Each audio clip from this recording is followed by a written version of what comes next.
Everybody. Going to get started. So today we're going to be finishing up our DBT journey together, and it's been wonderful. Thank you so much for joining. I'll say it again at the end, thank you, but thank you for coming to the presentation and learning together with us.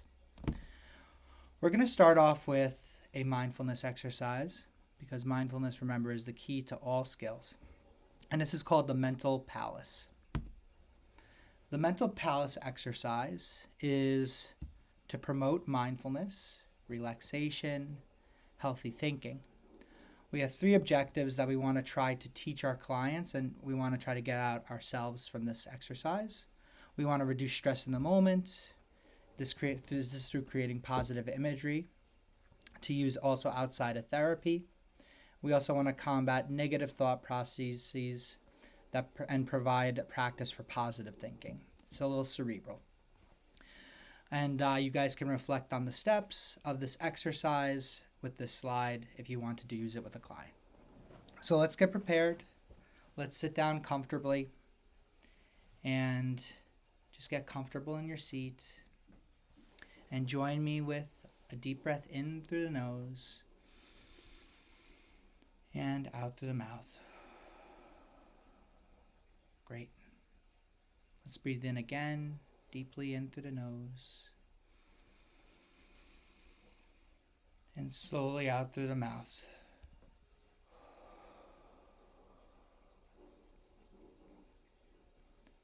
One more time, in through the nose. And out through the mouth. I'd like you guys to close your eyes with me. And I want you to envision a room. This room could be grand and very large. It can also be small and comfortable. Imagine a room exactly to your design, however you'd like it to look. Imagine the materials that this room is made out of: wood, stone, gems.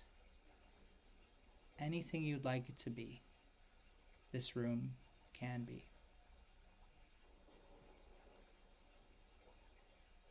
Now imagine how the room is furnished.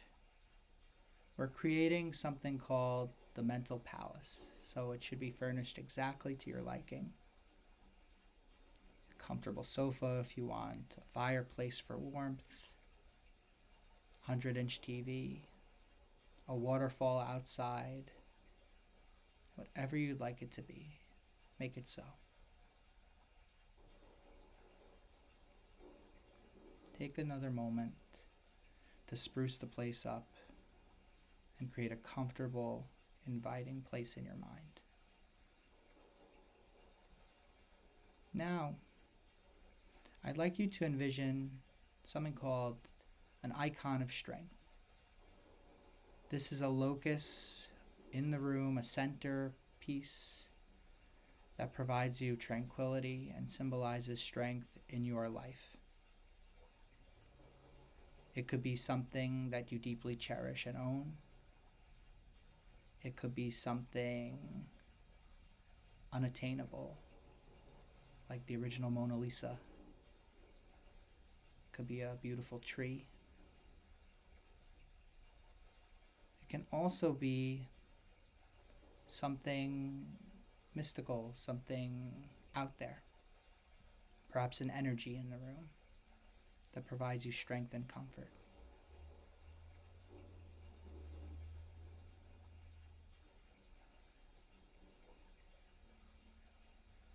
Now I'd like you to notice in this mental palace, before whatever symbolizes strength and calmness for you, any feelings of calmness and relaxation that are coming forth.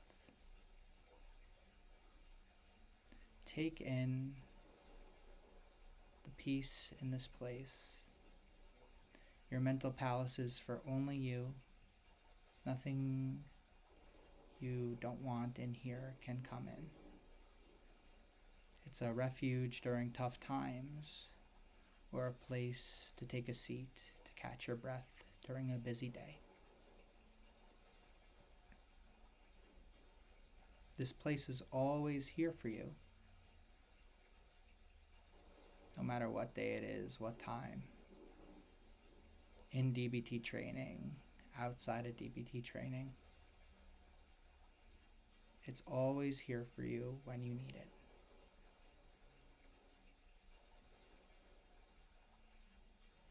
Take a few more moments to appreciate your pristine place. And I'm going to start counting down from 5 to 1. We're going to lock up our mental palace and return back to the meeting. 5, taking in one last moment before having to leave. 4, starting to get up from your mental palace and walk out. 3, locking up, locking the door with a key only you have. 2, starting to feel yourself come back to your body, wiggling your fingers and toes, moving your shoulders. And 1, opening your eyes, back to our meeting.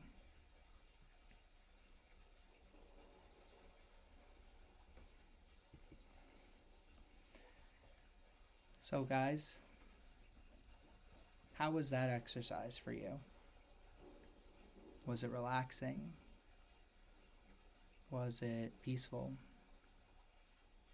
Did you notice your body getting heavy? I know mine sure is right now. Very relaxed. Would anybody like to share their experience?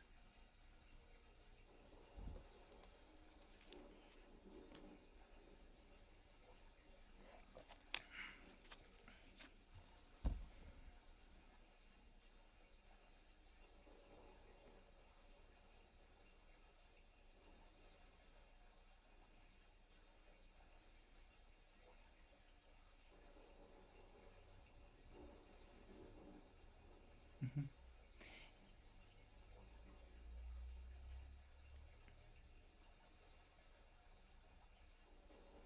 Awesome. This was a little different because it has a visualization to it, which the mind is active and being used as a tool to achieve some relaxation and some mindfulness as well. So that might work a lot better for you, so good thing to keep in mind. And also for your clients, you might have some people that just love to meditate. You might have some people who like a little more structure, a little bit more thinking. And we have a mindfulness for everybody. Thank you for sharing. Neil? Nyla, thank you. Anyone else have a similar experience to Nyla, or maybe a different one? Maybe this wasn't your cup of tea.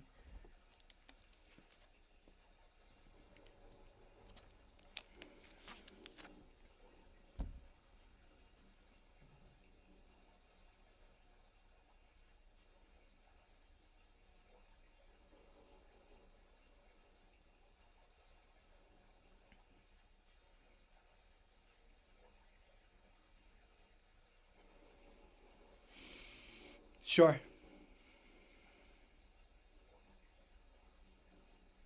Sure.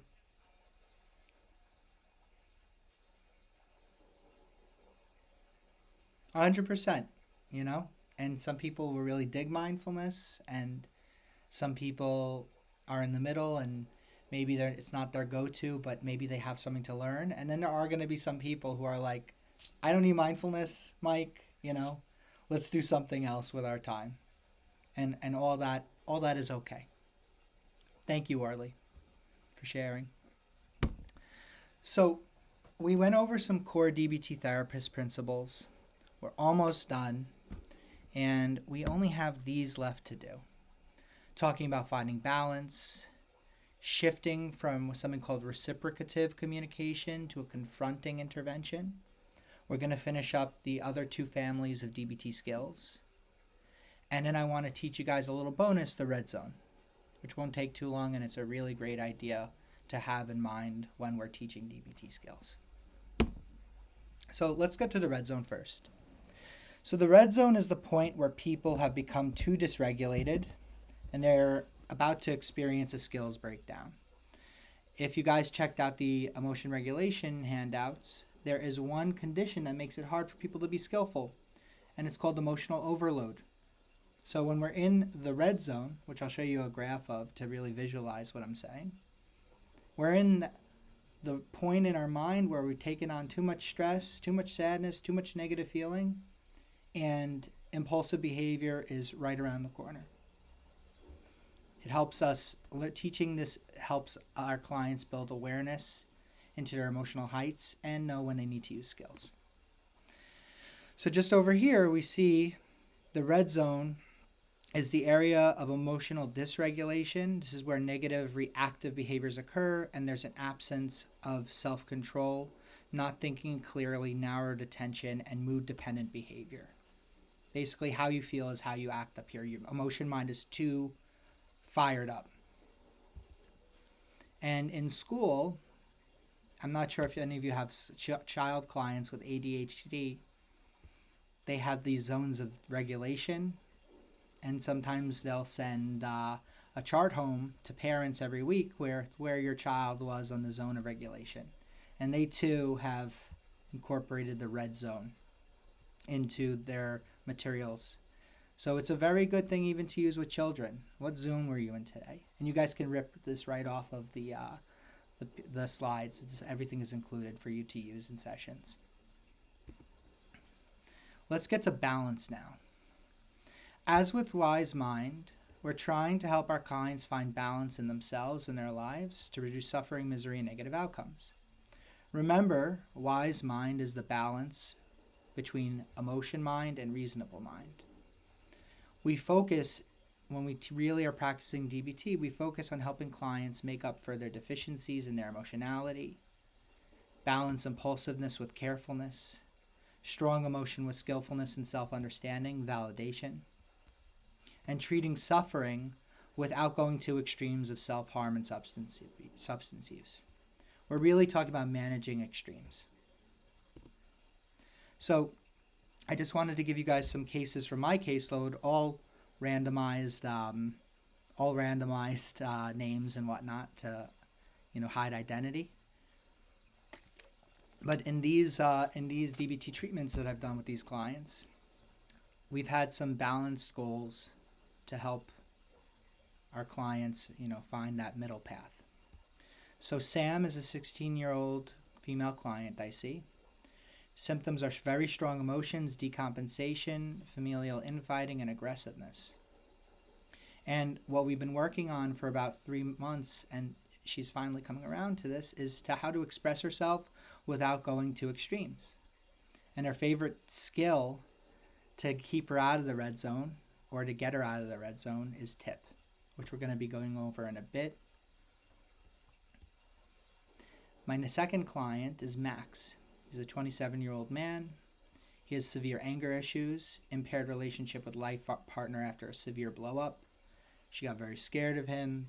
They almost broke up. They ended up breaking up and taking a break. Now they're back together, but his anger is impairing his ability to really have a successful relationship. The balanced goal is to help him control anger without losing strength, integrity, or he likes to call it his edge. My frustration, he's an accountant, so he says, my frustration, Mike, is what gets me through all hard projects. It's what helps me push through. In DBT, we want to get rid of this extreme anger, rage, emotion, mood-dependent behavior when he's pissed. And we also don't want him to lose his assertiveness, his aggressive drive that makes work so successful for him. And his favorite skill is stop, another very, very good distress tolerance technique. Client C is a woman named Joy, and her symptoms are anger towards her boyfriend, loneliness, and chronic anxiety. And the balanced goal is to ask for needs in her relationship in a healthy manner while learning to tolerate the loneliness. So she can't always be with her boyfriend and be completely dependent on him, and every weekend they have to go out. Her boyfriend has a lot of friends. They go to sports bars, they go watch games. He doesn't always want her around. Yet also, she should also have some expectations in her relationship. I want to go on dates. Still want to go out with you. And she's trying to find the middle path between, being too much on her boyfriend and neglecting herself in the relationship. And her favorite skill is Dear Man, which is an interpersonal effectiveness skill on asking people for what you want. And we're going to go over that today as well. On balance, a key dialectic. Remember, two opposites true at the same time. The client is encouraged to change, get better, transform. And then the client is also encouraged to be themselves, trust themselves, and validate themselves. How do we balance that dialectic? It's just you. It's you, just you 2.0. You're more balanced, you're more aligned. Less extremes. If we look over here at the yin-yang symbol, which is a very helpful symbol to think about dialectics, in yin, there's a little yang still, and in yang, there's still a little yin. People aren't going to get rid of their anger in this treatment. They're never not going to feel lonely again, but they're going to handle it in a better, more effective way. Moving on, we're going to speak about reciprocative versus confrontational styles of communication. And I'm not sure if you guys ever saw The Incredibles. I feel like everybody has these days. Edna Mode, she's the designer of the Incredible Family's super suits, and she's very confrontational. She knows when to say no. She knows when to tell somebody they're off. And sometimes we have to go into that mode too, because if we're all just validating all the time, where's the client really going to change? So we're going to learn how to be validating, listening, and agreeable, but also know when to flip the script, point out pain, and confront our clients. The reason why we confront, like I was saying before, is it can shake up the client's usual ways of thinking. It can build insight. The client can have a light bulb moment. And it sets client on the path towards using skills to fix recognized problems. Sometimes, like we say here, we don't ever slap our clients, but sometimes people need a slap in the head to say, oh, whoa, I was doing that. Oh, wow. I shouldn't be like that. And they appreciate that you woke them up. And that's what our confrontations do. Examples of successful confrontations with my clients that I said before. So Sam. So, I'll if that's a question. Yeah, please. Of course, yeah.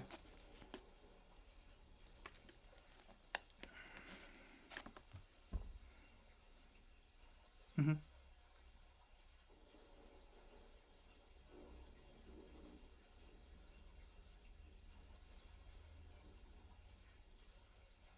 I can't believe you said that. You're not on my side. Yeah.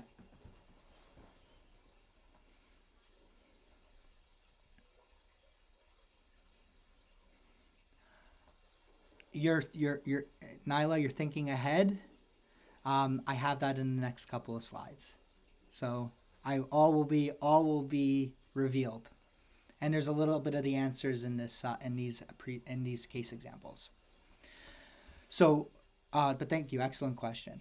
For Sam, after a long period of exploration and validation, it was shared to Sam that she can't continue to decompensate if she wants to feel better.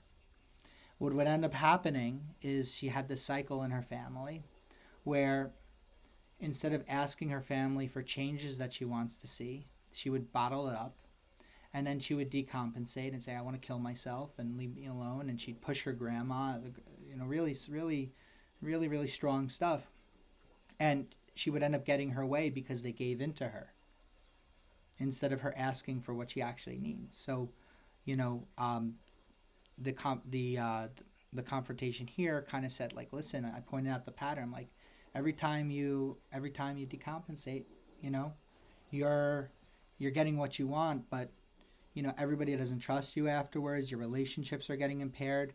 And if you were to learn how to actually express yourself and to find a middle path with your family and try to hear where they're coming from and try to get even, negotiate things that you want, Your family's going to trust you more. You're going to fix those relationships. And you're going to have a lot more freedom at the end of the day, because basically she decompensates. She gets a little bit of what she wants. Then the family takes it back, and then she decompensates again, and then she gets a little bit of what she wants, versus continuing to show her family that you can be stronger and stronger and stronger, more responsible. She's going to be allowed to go out to drive. She's going to be allowed to go see her friends because she's working on herself. She's figuring out things, and she's showing that she's growing and that she's not going to be up to no good when she's out with friends. And, in a few years, her family isn't going to worry about her anymore, because she grew. So the confrontation set her on that path. For Max, you remember he has anger issues, impaired relationship. After exploring the roots of the client's anger and validating his hurt, very, very hurt person, it was shared in one heated session how uncomfortable it was to be around him when he was freaking out in the session room. And I'm in a group space. People are hearing all of our conversations because he's speaking with a lot of bass and he's yelling. And he's like, Mike, I appreciate that because you actually made me realize what I was doing. And he resolved to control his anger a bit more. It's still a work in progress for all clients, but he's doing a lot better. And then for Joy, after exploring relationship patterns and self-blame in her relationship, it was questioned how much she was actually to blame for relationship problems. Because the thing is, she would, again, kind of like Sam, she would not ask for what she wanted. Then she would tell her boyfriend that she wants to kill herself, and then she would, forgive me, hold on. I have a client in crisis, people are calling. I'll get to them later. So, back to what I was saying, brain fart. Basically, same thing was happening with Sam. She would decompensate to end up getting what she wants. And if she keeps doing that, A, she's controlling her boyfriend through decompensation. And B, the boyfriend might end up breaking up with her because she's driving him a bit crazy and always on edge. So by exploring and actually pointing out hey, you're decompensating and you're not taking any ownership of what you need in this relationship, she resolved to assert herself in a fair way with her boyfriend. Now she's asking more for what she wants and needs, and they're doing a bit better. Advice on a confrontation, Nyla. You do it when you feel the relationship is built up and your client sees you as a validation source. So it might be a lot of validation, a lot of joining with them, a lot of trying to understand. And then they see you as not a unfriendly entity. There has to be a partnership first. Now, truth be told, there might be a rupture that happens after a confrontation. We fix that with some validation. We fix that with exploring what came up for them. But if your relation... Yeah, please. It's okay.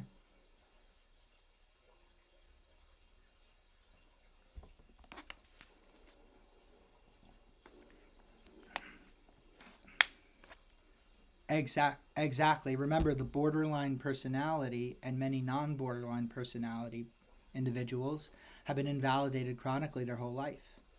So you want to make sure that you show hey, I'm with you. I'm not saying this to hurt you, and I'm not trying to join with other people's patterns. I care, and I want to make sure that you have a better outcome, which is why I'm telling you this.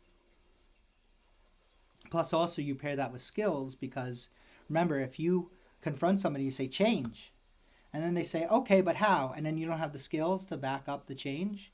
They're going to get frustrated with you. Okay, you told me to change, but you don't actually have the way that I can actually change. So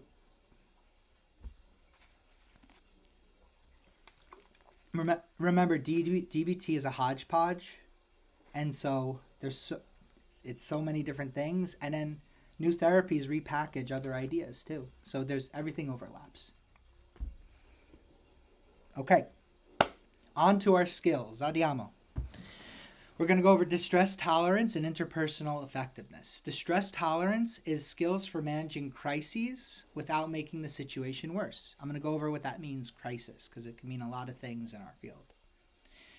Interpersonal effectiveness, skills to build up interpersonal skills, build meaningful relationships, repair damaged ones, and end destructive ones. So these two are tremendously effective skill sets that once you have under your belt, you're going to help clients do a lot of meaningful change. Interpersonal effectiveness, the art of having a social life. On interpersonal effectiveness, some clients, come into treatment wanting to learn to connect better with others, feel that they have really bad social anxiety. A lot of people have really bad social anxiety. Have damaged their relationships badly from issues relating back to emotion dysregulation and impulsivity, yelling at people, shutting down, disconnecting from their friends instead of trying to talk about things. So their relationships are in disarray when they come to us. Or we're not modeled healthy social skills growing up. A lot of clients also have that. In the case of Max, he struggled with anger towards his friends and girlfriend. His friends were mainly drinking buddies who he would go out to bars with. He would usually have very bad arguments with them that would lead to the point of not speaking to each other for days. He also grew up in a house of fighting to the point where everyone said he inherited the Pareto rage. That last name's randomized too, but they have this quality about them. Everybody with the same last name, they have this rage to them. We have to teach them. As with all clients, we need to teach people the skills to get better outcomes, to control their anger in their relationships, to fix their relationships, to know how to ask for what they want, to assert themselves, to be kind to others, to end broken relationships. We have to teach them. So right here are all the DBT interpersonal effectiveness skills in a cute infograph. So the first one I want to go over is Dear Man. I know Fast is up here, but Dear Man's the first one. I had to splice this and sandwich it to fit on the slide. So, it's Dear Man, Give Fast. That's the way we think about this in terms of the acronym.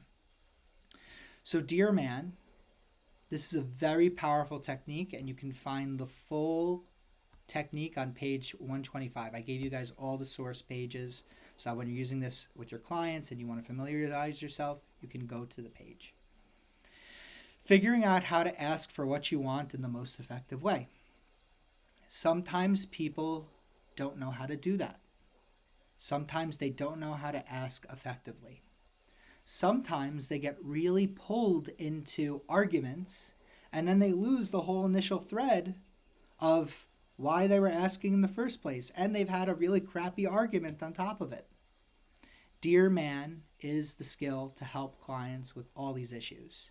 The DEAR stands for executing the request. D is to describe the request. E is to express D is to describe the situation, the problem situation.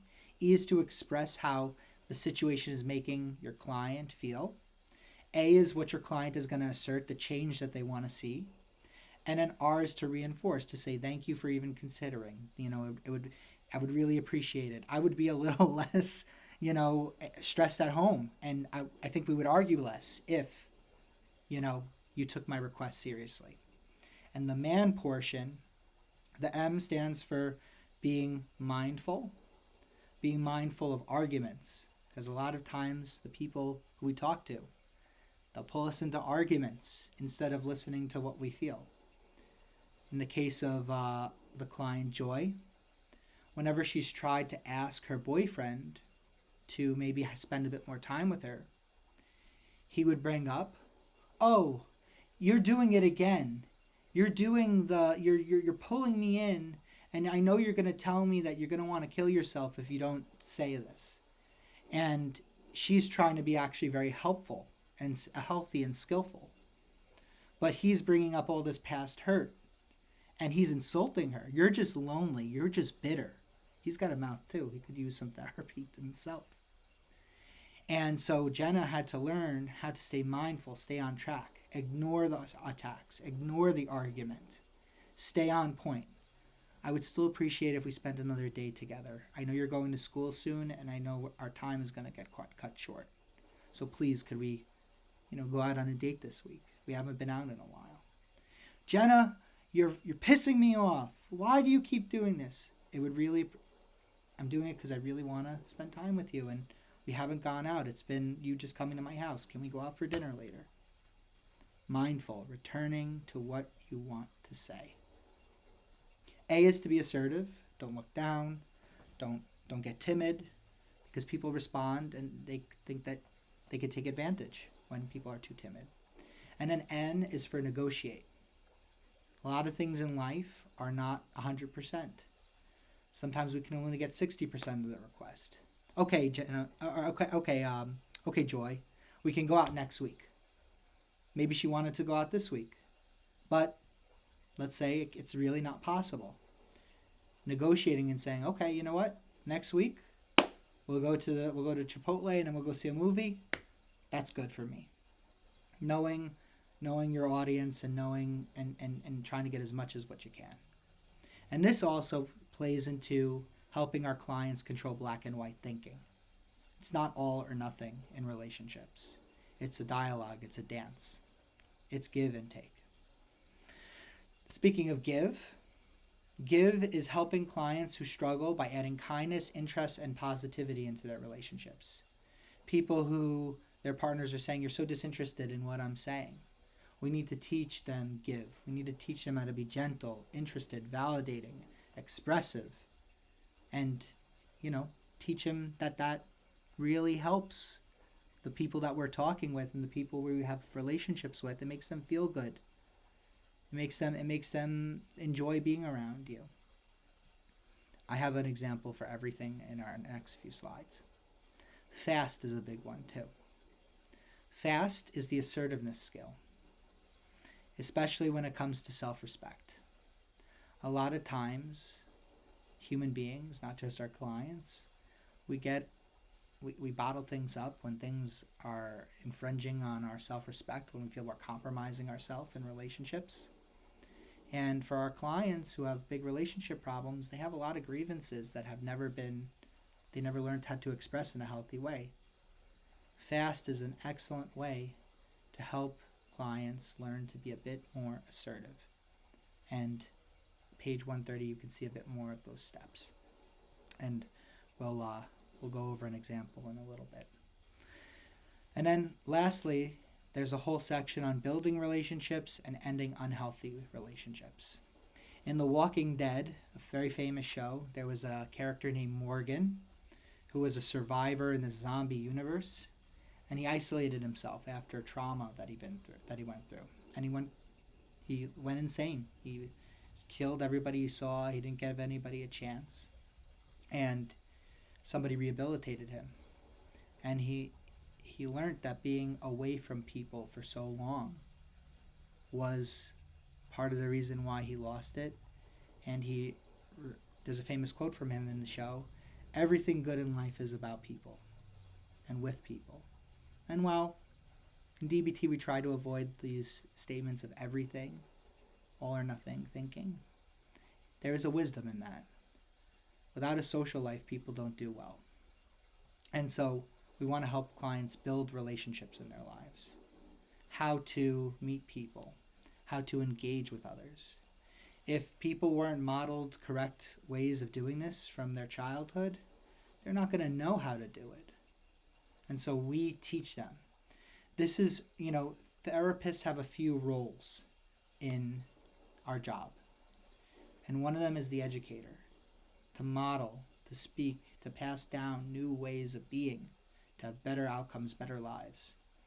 And with all these skills, and especially building relationships, we serve that purpose of passing down tried and true ways to help people connect. Next is ending unhealthy relationships, ending destructive or interfering relationships in their lives. And so this is about relationships that constantly trigger misery and are causing unhealthy behaviors. And there's a bit of a question there for clients as to, is this a difficult relationship but a good one? Or is it truly destructive? A classic example of a destructive relationship is something that Sam went through. She had a very close friend who she would always get into trouble with. smoke a lot of weed, drink, come home blacked out, and they would just, they would be constantly in fights, then infatuated with each other again. She would be coming home drunk as a skunk, and this was a destructive relationship that she had to come around to knowing when to end.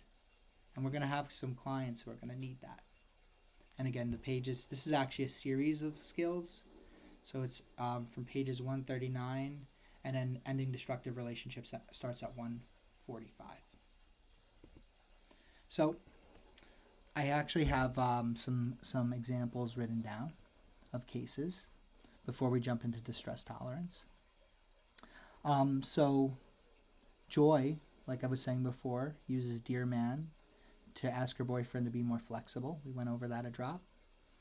Max focuses on give with his girlfriend to balance out his toughness, to not be too harsh with her. And he uses Dear Man with friends he salvaged from his drinking group to say, I don't like drinking anymore. He actually started a health journey too at the same time. Turns out his liver was getting cirrhosed. And so he needed to say, I can't go to the bars anymore. So a few of his buddies said, no problem, John. Well, let's go golfing. Let's go to sports games. Let's go out for pizza instead. And he was able to use Dear Man to negotiate that with his friends. And he also ended a lot of destructive ones where he would go to the bars with, get too drunk, get into bar fights. And those were just not good ones anymore. Does anybody have any questions about the interpersonal effectiveness skills before we head into distress tolerance? I know we're going at a pretty quick pace. It's just because I want to get everything and try to stick with our timeline. So remember, all the page sources are in the slideshow if you want to read a bit more. All right, distress tolerance. A lot of people call distress tolerance skills urge surfing skills. You may not be able to control the wave of emotions that are about to hit you, but you can definitely learn how to surf it out. How to remain skillful when we're in crisis, when that big wave hits us of big emotions that makes us want to do things that are not good for us. The objective of all this is to manage a crisis without making the situation worse. You don't want to crash into the wave and resist it and then let it overtake you. A client who has a very serious drug problem, for example. This is a very classic example of this. When they have an urge to do something in regards to their addictive behavior, just giving into it means that they lose their sobriety chip at AA or whatever they're trying to combat and work on. It's also about urges to yell, urges to sabotage relationships, urges to overeat. We'll get into this in a little bit. A crisis is when a strong action urge is pulling you towards unhealthy patterns and behavior. Crisis, right? It could mean, is the client suicidal? Is the client about to kill somebody? No, in DBT, what a crisis is a general sense of when a strong urge from emotion mind is pulling us towards unhealthy patterns and behavior. It is here where we learn to help clients tolerate their pain without avoiding it. And this is where clients with suicidality and self-harm challenges need a lot of help. Whoops. These are 3 examples of distress tolerance. For Max, it's chewing people out, fighting with them, yelling at people. That's his action urge. I really want to send you a nasty email. I really want to let you have it. For Joy, one thing I didn't share, she has something called Hashimoto's disease, which is similar almost to Lyme's disease. It's a chronic illness she'll have for the rest of her life. And if she starts to eat a lot of crappy food, which she likes to do, and if she does it especially, in a binge, which is her urge, right? She's going to have a terrible, terrible, terrible Hashimoto's outbreak The fatigue is something you wouldn't believe, and she's going to miss 4 days of work. Or telling her boyfriend that she wants to kill herself. That also has a strong urge behind it, but then it's going to set her back and impair her relationship further. And then Sam, she has a history of cutting. And she's told me many times that she's had a very, very, very hard time not cutting, especially when she's very, very down. And so surfing out that urge and waiting for it to pass is so important too, so that she doesn't hurt herself, go to the hospital, or God forbid, accidentally take her life. The 4 main ingredients of distress tolerance. Mindfulness. Read that as awareness. It doesn't mean doing yoga, but mindfulness, being aware. I'm approaching that red zone. I'm about to hit a really bad emotional low or a very hard emotional high. Then it's stalling. Emotions decay in 15 to 20 minutes usually. Sometimes 30 if the client's having an extra big emotion. If you stall out the time between the feeling and urge you get and when you're actually going to act on it, most of the time people, they let it pass. This is true in dieting too. You know, I want the Hershey Kisses. I want the Haagen-Dazs, you know? And if you actually help the person wait 30 minutes, let's revisit this in 30 minutes. Let's revisit this in an hour. And if you still want it, then we can do it. A lot of the time they say, wow, I feel a lot better. The craving has passed. We want to stall out time. Distracting and soothing techniques are so important because they help take us out of that red zone, which we're able to tolerate our distress a bit better. And sometimes thinking things through also helps if we're not in that red zone very, very badly. So if we're in the red zone, sometimes thinking is not the goal. This is actually based on a study. Urge surfing is exactly what I said. Before you do what the urge is telling you to do, just wait out your craving, wait out your urge. And the blue line is, this is all based on hard data, shows that the urges come back a little bit, but eventually they ebb off, just like wild waves. They only last for a little bit and then things become calm again. Versus the original urge pattern. You know, I'm going to bottle it up. I'm not going to think about it. Okay, I'm going to eat that thing. This is also in binge cycles that this happens in eating disorder. And then they feel bad and they say, I'm not going to do it again. And they say, oh, screw it. I already ate. Let me have 10 more donuts. And they just stay in that urge loop until they stop or until they can't do it anymore, until, you know, they go to sleep and maybe things reset. But by using distress tolerance skills, we end up helping clients diminish their urges in the long run. And the more they do this blue pattern, the more their brain gets used to that. Oh, I have an urge. I don't actually have to go after it. It's, you know, I know I'm giving a lot of dieting examples, but it's like with sugar, right? When we're eating sugar all the time, we crave it desperately when we don't have it in our system.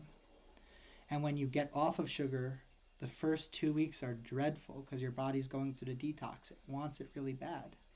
But once we've cut out the sugar for 2 weeks plus, the urges might be there sometimes in a little bit, but they're not as powerful as they were before. And you can apply the same thing: self-harm, rumination, shutting down, blowing up. Once we get clients into good cycles and they stick with it for a bit, the intensity of their urges and feelings go down. A lot of distress tolerance skills. A lot. I want to go over a few practically and show you guys some cases of how they're used. So stop. If you see over here the stop sign, take a step back, observe, and proceed mindfully. This is the first skill that's taught in distress tolerance, and it's built on mindfulness and awareness. Basically, stop what you're doing. Uh-oh, I notice I'm having an urge to yell. Uh-oh, I notice I'm starting to shut down. Uh-oh, I notice I'm starting to get into that decompensation headspace. Take a step back from what's happening. If Sam's arguing with her grandmother, if Max is, getting frustrated with his girlfriend, if Joy is, texting her boyfriend and he's being really pernicious that day, take a step back, put down the phone, walk away from grandma, walk away from your girlfriend, take a deep breath, step back. Observe how you're feeling. Uh-oh, I notice if I stay in the situation any longer, I am going to do the thing I don't want to do. Or, oh, I notice I need to use some skills right now. I have to cool myself. I have to soothe myself, which we'll get into in a second. I have to go use tip. We're going to talk about it in a second. And then they're able to proceed mindfully. Okay, I have a plan now. I'm able to use my skill, or I can't have that serious talk with grandma, boyfriend, or girlfriend. I'm going to let this wait till tomorrow, and I'm going to use some DBT skills to cool myself off, to maybe salvage the night. The next one is tip. Has anyone, you can unmute real quick if anyone has used tip with a client before. It's pretty much one of the staple DBT skills. I'll take that as a no. So tip is really, really cool because it's biological. There's something called the diver's reflex. If you're under very cold water for long enough, your body starts prioritizing sending oxygen to your heart and your brain because it goes into a survival mode, and those are the most two important things. Your pinky finger doesn't need blood when you're about to suffocate, but these two parts of your body do. When more oxygen goes to your heart and your brain, you experience a relaxation phenomenon called the diver's reflex. Tip is to have your client go to the bathroom, take an ice pack, anything cold, and either hold their breath for a second and splash their face with cold water for 30 seconds, take a deep breath in, reoxygenate, and then do it for another minute, do it for another 30 seconds, and then they come back and they're out of the red zone. They're feeling a bit better. This has saved my client Sam from cutting herself 6 times already. This has saved Max from chewing out his girlfriend when he was, especially in the beginning of treatment, so many times. These skills are the tip skill especially, very impressive. Tip also relates back to doing intense exercise for a moment, which also can create a relaxation effect afterwards. But the cold water technique and the ice pack technique is really the most useful. Pros and cons, weighing out if you should jump on that action urge or not. What in the long term is actually going to happen if you chew out your girlfriend? Well, you're going to feel better for a second, and now she's going to go crying, and you're going to ruin the night. And she might break up with you, and she's going to show that she's not trusting you anymore because you're slipping back into bad behavior. So it allows actually clients to think things through and say, oh, I got to resist this urge right now. Max has used that many times, in session and out. And one of the things I want to just go over one more because there's just so many and we don't have the time to go over all of these, is radical acceptance. This is such an amazing technique for helping clients who are stuck in hard situations in the moment. How many clients have you ever heard in your practice that they don't like who they're living with, they're having a bad relationship with their family, but they have to live with them, they don't have the job they want yet, their relationship is in shambles, they're going through financial crisis, situations that are a bit outside of their control in the immediate moment.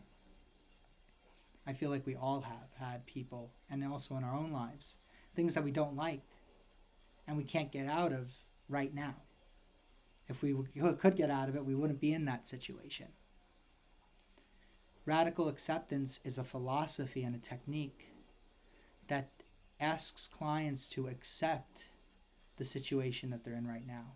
Not to like it, not to say it's okay, Not to say to stay in the situation forever and ignore any chance to get out, but just to accept the fact that they're in this and they have to deal with it. Many times clients who are able to radically accept experience a tremendous amount of peace after the fact. However, one of the things to say about this technique is that it is hard for some clients to accept and to accept their situation.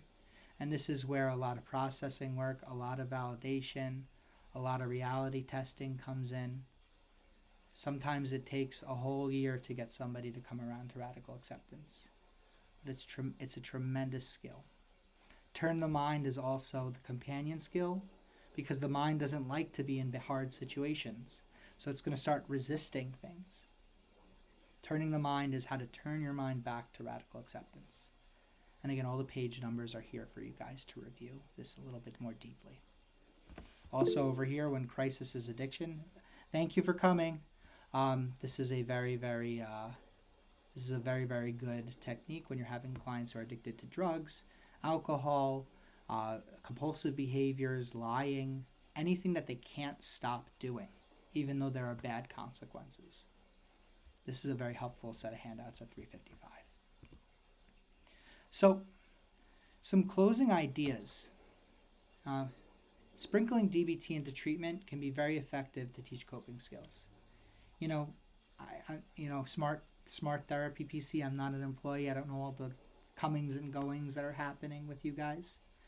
I'm not sure if you guys do want to do a DBT skills group or not, or if every client isn't necessarily interested in doing a DBT skills group or hard DBT training. A lot of times people want to talk about how they feel and they're not so interested in the coping skills. We can sometimes sprinkle some DBT in there, sprinkle some ideas. It doesn't have to be DBT++. It doesn't have to be such strict treatment. But to find a few skills that work for people and add it to your regular treatment regimen, you'll find that they'll benefit tremendously from these skills. You can't, let's say clients are very interested in skills training, you can conduct them in group settings and individually. Pull out the PDF with them. They can buy the book themselves if they want the paper to write on and go over things. This is for a client who wants that. Trying to push it on them doesn't always work. They have to be ready for that. And lastly, if any of the ideas presented here are not concrete, check out the PDF skills book that was provided to you. Really learning and reading the handouts, they're so wonderful. They're so down to earth. They're so clear, and they're in regular language a lot of the time, not intense therapy language.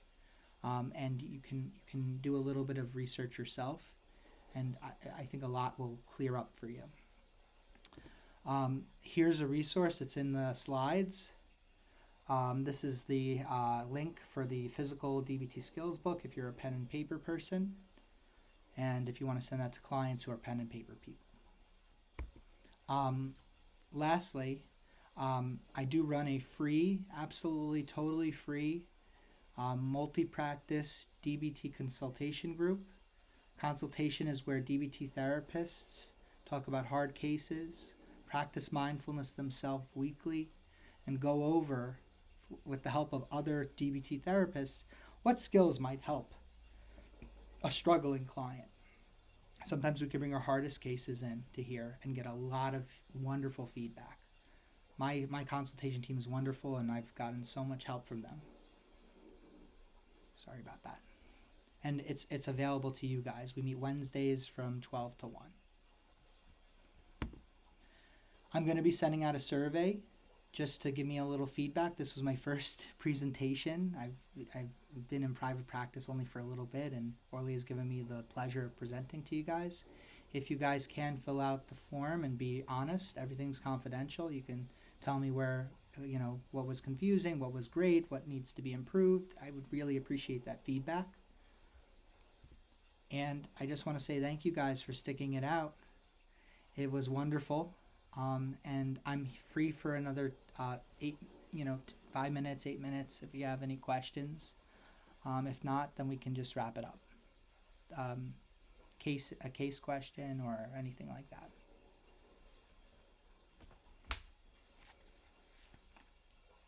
Yeah. Thank you.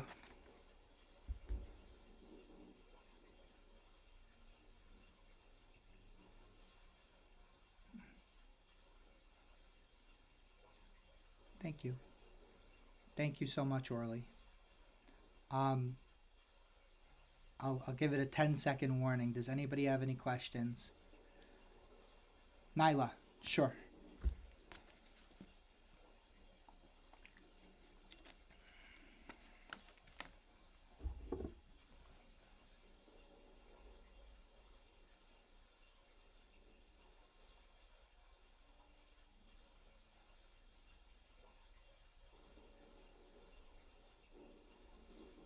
Mm-hmm.